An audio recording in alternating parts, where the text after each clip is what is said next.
आपका स्वागत है। तो आज हम बात करेंगे ईएलएस यानी इक्विटी म्यूचुअल फंड्स। ईएलएस यानी कि इक्विटी लिंक्ड सेविंग स्कीम आयकर की धारा 80C में सबसे अच्छा उत्पाद है। तो ईएलएस क्या होता है?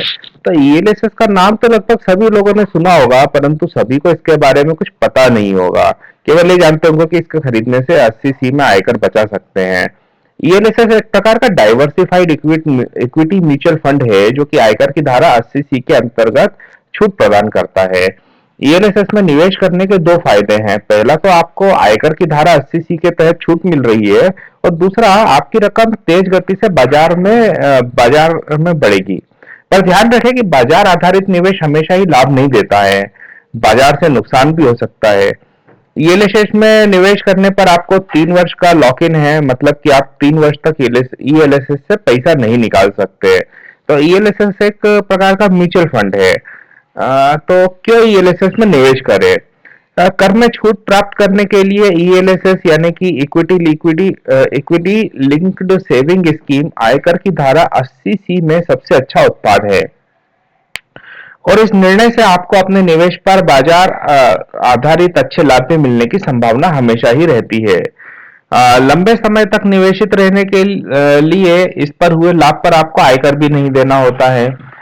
और किसी और उत्पाद जो कि आयकर की धारा 80C के अंतर्गत आते हैं, ईएलएसएस में सबसे कम समय का लॉक इन होता है। अन्य उत्पादों पर 5 वर्ष तक आप निवेश निकाल नहीं सकते हैं। वो लॉक इन उनका 5 से 7 साल होता है। उन पर मिला ब्याज भी कर के अधीन होता है, मतलब जो भी ब्याज आपको मिलेगा उसको भी आपको आयकर को दिखाना होगा और उस पर आयकर देना होगा। आयकर की धारा 80C में निवेश के लिए आपको कम से कम 500 रुपए की बचत करना होती है। अधिकतम की कोई सीमा नहीं है, परंतु 80C के तहत केवल आपको 1.5 लाख रुपए पर ही छूट मिलेगी, यानी 1,50,000 रुपए पर ही। और इस पर मिलने वाले डिविडेंड या लाभ पर कैपिटल गेन टैक्स नहीं लगेगा। इस निवेश में ध्यान रखने की बात यह है कि इसमें जोखिम ज्यादा है, हाई रिस्क है। केवल अंतर यही है कि आपको इसके ऊपर हुए लाभ पर इनकम टैक्स नहीं देना पड़ेगा। अगर अन्य उत्पाद 80C के अंतर्गत लॉक इन देखें तो बैंकों की मियादी जमा यानी फिक्स डिपॉजिट जो है 5 वर्ष लॉक इन है, पोस्ट ऑफिस की मियादी जमा 5 वर्ष है, एनएससी 6 वर्ष है, पीपीएफ 15 वर्ष है। हालांकि 6 साल के बाद में आप कुछ पार्शियल विड्रॉल कर सकते हो। अन्य उत्पादों पर में निवेश पर जोखिम नहीं है, परंतु वहां ज्यादा लाभ की संभावना भी नहीं है, और लगभग सभी मिलाकर ब्याज के अधीन है, ब्याज कर के अधीन है, यानी कि किसी और उत्पाद पर मिले ब्याज पर आपको आयकर देना होगा। आप ईएलएसएस में डिविडेंड ऑप्शन ले सकते हैं। आपको हर वर्ष अपने निवेश का कुछ पैसा लॉक इन समय में डिविडेंड के रूप में वापस मिल जाता है। निवेश में एनएससी या पीपीएफ से जोखिम ज्यादा है। अगर आपको ईएलएसएस में लगभग आपको वैसे ईएलएसएस में लगभग सभी कंपनियों के म्यूचुअल फंड में मिल जाएंगे, और आप इसके लिए कोई भी कंपनी का म्यूचुअल फंड चुने जिसने अच्छा करने की यानी कि अच्छा लाभ कमाने की संभावनाएं ज्यादा है। हमेशा ध्यान रखें, जिन म्यूचुअल फंडों ने अभी तक अच्छा प्रदर्शन किया है, जरूरी नहीं कि वे आगे भी अच्छा प्रदर्शन करेंगे।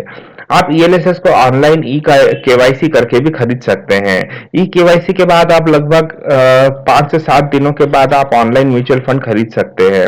आखिरी समय का इंतजार ना करें, ई केवाईसी आज ही खरीद लें, आज ही कर ले। जब आपके पास निवेश के लिए पैसा हो तब उसको खरीद ले। तो ई केवाईसी से न केवल आप ईएलएसएस खरीद सकते हैं, बल्कि दूसरे म्यूचुअल फंड्स भी अपने निवेश के लिए खरीद सकते हैं।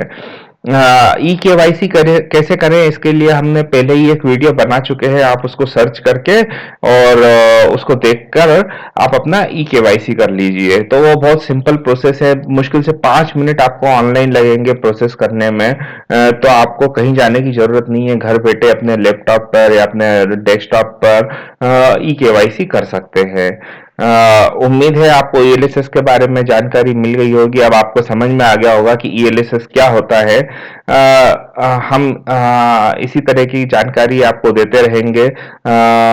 नीचे सब्सक्राइब बटन दे रखा है, आप सब्सक्राइब बटन पर क्लिक करिए तो आपको इसके नोटिफिकेशंस और ईमेल आपके पास आते रहेंगे जब भी हम नया वीडियो अपलोड करेंगे।